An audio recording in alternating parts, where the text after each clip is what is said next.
भारतामध्ये सगळ्यात जास्त मंदिरं त्यावेळेच्या जर कोणी केले असेल तर त्या पुण्यश्लोक अहिल्यादेवी माता यांच्या माध्यमातून झाले।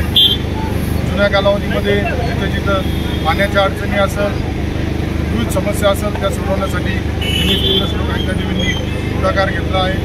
त्यांनी ज्या पद्धतीने एक कार्यकर्तृत्व त्यांचं आहे ते आता येणाऱ्या आपल्या या ज्या पिढीसाठी आहे हे निश्चितच सर्वांसाठी प्रेरणादायी आहे।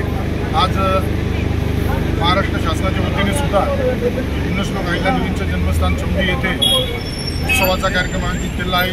तिथे सुद्धा माननीय मुख्यमंत्री साहेब, उपमुख्यमंत्री साहेब, जिल्ह्याचे पालकमंत्री, विधान परिषदेचे सभापती महोदय यांच्या स्वागताध्यक्ष असून चमडी येथे मोठ्या उत्साहामध्ये कार्यक्रम होतो आणि एक आनंद आहे ज्या पद्धतीने त्रिशताब्दी वर्ष साजरं होतं आहे ते साजरं करताना विविध घटकांना बरोबर घेऊन विविध सामाजिक उपक्रम राबवून हा एक आजचा दिवस महाराष्ट्रामध्ये, देशामध्ये मोठ्या उत्साहात साजरा होतो आहे। पुन्हा मी आपल्या सर्वांच्या आपल्या साक्षीने सर्वांना आजच्या पुण्यश्लोक अहिल्यामाता यांच्या 300व्या जयंतीच्या शुभेच्छा देतो।